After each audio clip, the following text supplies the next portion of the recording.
Salut la team entrepreneur, c'est Sarah. On se retrouve aujourd'hui avec une nouvelle vidéo au sein de laquelle on va parler chiffre d'affaires. L'objectif de cette vidéo, c'est de donner des outils afin d'augmenter rapidement mais efficacement en fait ton chiffre d'affaires. Il faut savoir que pour développer son activité et donc augmenter son chiffre d'affaires, en tant qu'entrepreneur, tu as besoin d'outils. Donc il va falloir mettre en place une stratégie marketing avant de pouvoir en fait la décliner dans des objectifs commerciaux auxquels il faudra répondre. L'objectif étant bien entendu de développer au maximum finalement le taux de tes ventes pour pouvoir justement jouir d'un chiffre d'affaires qui augmente petit à petit, voire très rapidement. C'est parti, on commence dès maintenant. Donc il va falloir mettre en place un plan d'action commercial. Donc le plan d'action commercial ou PAC donc va être nécessaire et pour ce faire on va utiliser une méthode que l'on utilise beaucoup en marketing qui va être la méthode finalement de l'entonnoir. On va partir d'assez large pour petit à petit réduire et aller vers des activités qui vont être plus dans l'action finalement commerciale à mettre en place. Donc il faut savoir pour commencer que à la base de toute bonne stratégie commerciale, bien évidemment, il faudra établir ce qu'on appelle une étude de marché. Donc l'étude de marché, pour ceux et celles qui se demandent comment réaliser une bonne étude de marché, je te mets juste au-dessus finalement une vidéo sur laquelle tu pourras rapidement donc faire un tour et comprendre comment bien réussir son étude de marché. Revenons à notre PAC. Il va falloir commencer donc à définir déjà ce qu'est un PAC, donc un plan d'action commercial. Il faut savoir que concrètement c'est un outil opérationnel qui va vraiment te permettre d'augmenter ton chiffre d'affaires. Il va permettre de mettre finalement en concordance tes activités commerciales, c'est-à-dire la manière dont tu vas vendre concrètement avec une stratégie marketing efficace. Tout en répondant finalement à la stratégie de ton entreprise, donc la stratégie globale que tu auras mis en place pour ton entreprise.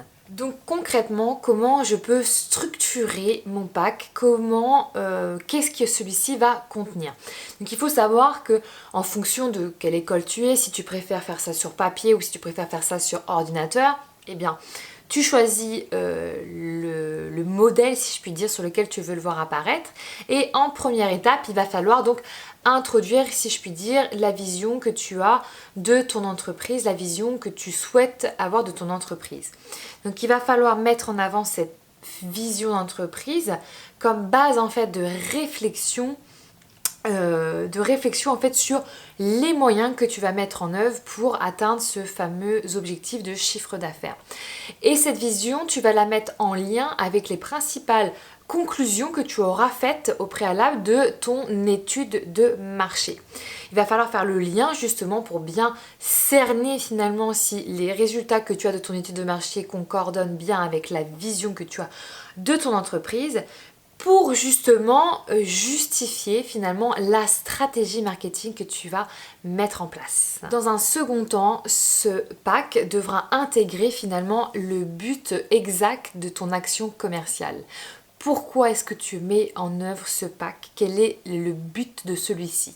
Donc il va falloir finalement nécessairement de mettre en avant donc ce but commercial et bien évidemment aussi mettre à côté donc les objectifs qui vont te permettre d'atteindre ce but d'action commerciale. Alors ça peut être différents buts, certains vont vouloir donc développer leur chiffre d'affaires, d'autres vont vouloir plutôt se positionner sur un nouveau segment de clientèle pour ceux qui ont envie de se diversifier, certains vont vouloir gagner des parts de marché, d'autres souhaiteront lancer un nouveau produit, proposer un nouveau service sur le marché. Certains voudront proposer une offre sur les marchés étrangers, établir également un nouveau canal de distribution, un nouveau moyen de communication. Un PAC peut être réalisé pour entre guillemets n'importe quel but. L'objectif c'est que toi tu aies bien évidemment le tien en tête et que tu l'indiques à ce niveau-là.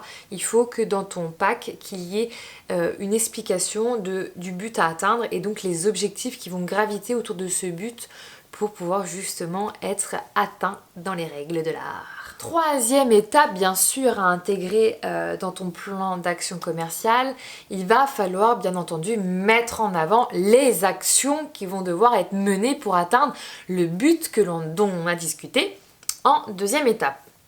Donc ces actions, elles vont être faites, rédigées, donc comme je te disais, soit sur papier, soit tu les fais sur tableau.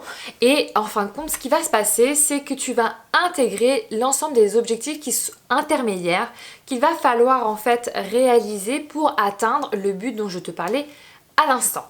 Donc voilà, il faut vraiment que tu écrives l'ensemble, enfin que tu décomposes en fait l'ensemble des étapes qui seront indispensables pour atteindre ce fameux but qui sera donc indiqué et dont on aura des objectifs qui vont graviter autour de ce but et atteindre ces objectifs, et bien ce sera un pas en plus vers le but final. Quatrième étape, en lien bien sûr toujours avec notre troisième étape qu'il va devoir falloir intégrer, et ça va être justement de décrire les objectifs intermédiaires. Ces objectifs intermédiaires, en fait, ils vont être indispensables car pour connaître l'efficacité donc des actions que tu auras menées, des actions que tu vas mener, eh bien il va falloir établir des objectifs. Un objectif pour être valable, il doit être pertinent et mesurable. Si tu peux mesurer un objectif, c'est que celui-ci est intéressant à étudier. Et celui-ci va vraiment te permettre d'avancer et de contrôler finalement, d'analyser si les actions, elles ont un intérêt, si elles ont une valeur ajoutée en fait justement pour atteindre finalement le but que tu auras fixé d'entrée de jeu. Pour pouvoir mesurer ces objectifs, il existe différents outils, bien sûr, dont la méthode SMART, qui est une méthode donc, qui va permettre en fait, de justement vérifier la pertinence en fait, et la mesurabilité d'un objectif, et donc de voir si les actions sont valables, finalement, sont intéressantes à mettre en œuvre. Cinquième étape dont il va falloir intégrer à ton pack, ça va être le fait de mesurer les moyens à la fois humains et financiers. C'est-à-dire qu'en fonction des actions que tu vas pas mettre, il faudra qu'en face, on ait les moyens humains et les moyens financiers qu'il faudra mettre en œuvre pour pouvoir justement réussir ces actions commerciales.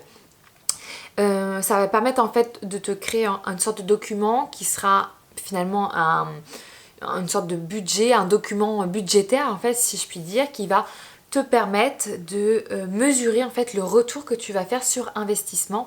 Et donc là c'est très intéressant puisque ça permet en fait justement de mesurer tes campagnes commerciales. Aujourd'hui par exemple quand on regarde avec les réseaux sociaux, par exemple si tu fais une promotion sur Facebook, ce qui est intéressant c'est que Facebook ils ont tout un logiciel finalement qui a été créé pour justement mesurer tes campagnes commerciales. Donc quand tu lances une campagne sur Facebook par exemple, tout de suite tu peux regarder le retour sur investissement que tu auras fait. Si par exemple tu as mis 100 € sur une promotion, finalement quel retour tu as sur l'investissement que tu auras fait. Donc là ça devient intéressant et il faut faire la même chose au niveau de ton pack. Il faut que tu puisses à un moment donné constater en fait quel retour sur investissement tu as au sein de ce tableau ou au sein de ce document. Sixième étape et dernière étape à inclure donc au sein de ton pack, il va falloir établir un planning. Alors le planning, je te l'apprends peut-être pas, mais un planning c'est très important lorsqu'on est entrepreneur, d'autant plus quand on est solopreneur, de mettre en place un planning car c'est une marche à suivre en fait, ça te dicte comment tu dois fonctionner. Au moins tous les jours ou toutes les semaines, tu sais ce que tu dois accomplir. Et bien là, au sein de ton pack, c'est la même chose. Il faut établir un planning, pas besoin de surcharger. Ton planning, tu peux l'établir à l'année, au mois, à la semaine, à la journée. C'est toi qui vois, c'est toi qui mesure finalement la manière dont tu veux le constituer. Mais ce planning, il doit juste intégrer les éléments essentiels finalement pour justement te permettre d'être précis, d'être concis. Et il doit être facilement compréhensible. C'est-à-dire que quand quelqu'un d'extérieur, par exemple, prend ton tableau, analyse ton pack, et bien tout de suite il doit comprendre les échéances finalement de tes actions commerciales. C'est vraiment important. C'est vraiment un fil d'Ariane si je puis dire. Donc il ne faut surtout pas négliger le fait de mettre en place un planning. Certaines personnes utilisent le logiciel, enfin le diagramme de Gantt. Donc c'est un logiciel que tu peux télécharger sur internet. Ce logiciel, il te permet eh bien justement en fait d'avoir un échelonnage de tes activités, de dire par exemple telle activité je vais mettre 2 semaines, telle autre activité je vais mettre 1 mois, etc. Et ça te permet finalement d'avoir un visuel par rapport à tes activités à mettre en place, c'est les fameuses actions. On arrive à la fin de cette vidéo sur le chiffre d'affaires.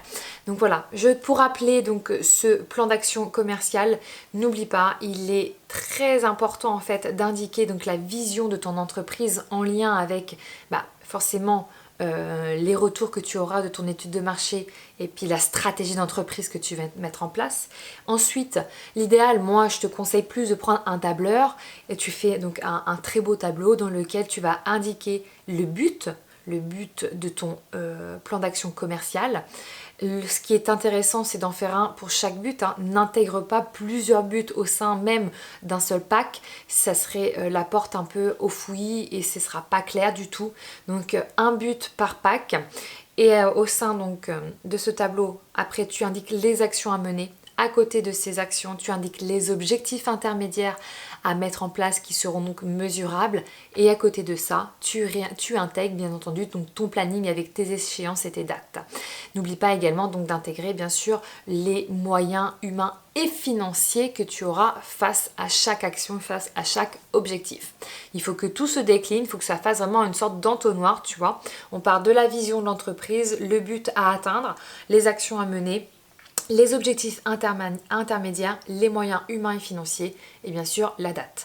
Tout ça va te permettre finalement d'aller vers ton objectif. Donc je te conseille très fortement d'utiliser cet outil pour augmenter en fait ton chiffre d'affaires. Tu verras, ce sera beaucoup plus clair dans ton esprit et tu sauras directement où aller et donc ça te rendra beaucoup plus efficace, 2 à 3 voire 4 fois plus efficace. Donc on se retrouve très prochainement avec une nouvelle vidéo, donc la semaine prochaine, 18 h, même jour, bien sûr. Pense à t'abonner, tu cliques sur la petite cloche, tu t'abonnes, laisse-moi en commentaire si tu as des suggestions, des remarques à faire, si tu veux que j'aborde certains sujets. N'hésite pas à aller également sur mon site internet faire un petit tour. C'est très intéressant pour les futurs entrepreneurs ou les actuels entrepreneurs donc, qui auraient besoin d'informations ou de formations complémentaires.